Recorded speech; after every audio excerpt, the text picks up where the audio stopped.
बसपा ने मध्य प्रदेश विधानसभा चुनाव के लिए चौथी सूची की जारी। जी हां साथियों, मैं सागर ननीर और आप देख रहे हैं प्रबुद्ध भारत टीवी।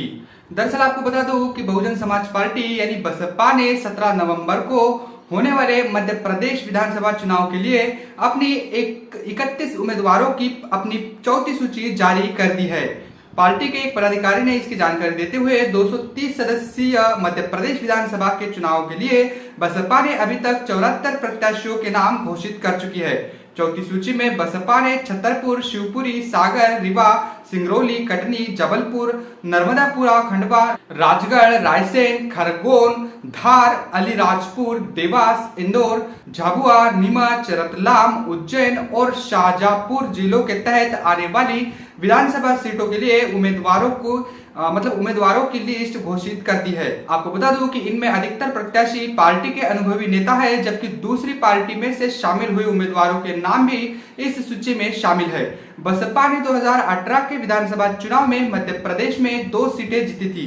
बाद में उसका एक विधायक सत्तारूढ़ पार्टी यानी भाजपा में शामिल हो गया था। बसपा की इकलौती विधायक रमाबाई सिंह परिहार दमोह जिले के पतरिया सीट से एक बार फिर किस्मत आजमाएगी। बसपा ने अपने पहले जारी किए हुए यानी तीसरी लिस्ट में उनका नाम घोषित किया था। बसपा और गोंडवाना गणतंत्र पार्टी यानी जेजेपी ने आगामी विधानसभा चुनाव के लिए गठबंधन की घोषणा की है। इसके लिए बसपा 178 जबकि जेजेपी की 52 सीटों पर उम्मीदवार उतारने की योजना है, जिसके तहत यानी गठबंधन के तहत ये दोनों ही पार्टियां चुनावी मैदान में उतर रही है। आपको बता दूं कि जेजेपी यानी गोंडवाना गणतंत्र पार्टी करीब 3 दशक पहले तत्कालीन अविभाजित मध्य प्रदेश के एक आदिवासी संगठन के रूप में गठन किया गया था। इसका उसने 1998 में एक सीट विधानसभा की जीती थी और 2003 में उसे 3 विधानसभा सीटें हासिल हुई थी, जो राज्य विधानसभा चुनाव में अब तक उसका सर्वश्रेष्ठ प्रदर्शन है। पार्टी इसके बाद कोई भी सीट जीतने में नाकाम रही है, लेकिन फिलहाल 2023 के विधानसभा चुनाव में जेजेपी और बीएसपी का गठबंधन के तहत वो चुनावी मैदान में उतरने जा रही है और ये काफी बड़ी न्यूज है, काफी बड़ा फेरबदल करने के लिए काफी है कि जेजेपी और बीएसपी का वहां गठबंधन है।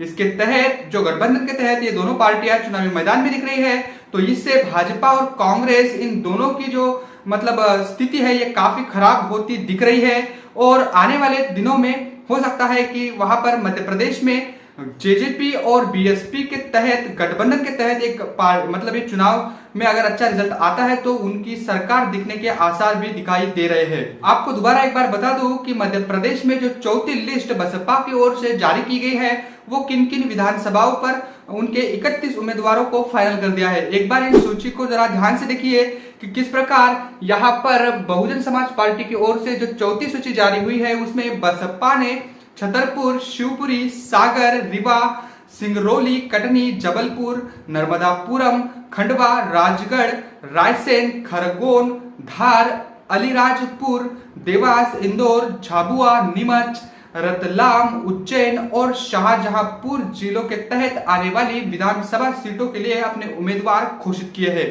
तो इन 31 उम्मीदवारों की जो लिस्ट चौथी लिस्ट बसपा ने जारी की है, अब तक 74 सीटों पर विधानसभा की सीटों पर उन्होंने अपनी लिस्ट जारी कर दी है, उम्मीदवार फाइनल कर दिए हैं और आने वाले समय में बीएसपी और भी अपने बाकी रहे उम्मीदवारों की लिस्ट को जारी कर देगी। तो इस प्रकार बसपा ने अब तक चौथी लिस्ट जारी कर दी है और चुनावी मैदान में जेजेपी के साथ और बीएसपी इन दोनों के गठबंधन के साथ ये चुनावी मैदान में उतरने जा रहे हैं। और भी कुछ तस्वीरें मध्य प्रदेश की दिखाने की कोशिश करेंगे किसी अगली रिपोर्ट में। तब तक के लिए जय भीम, जय भारत।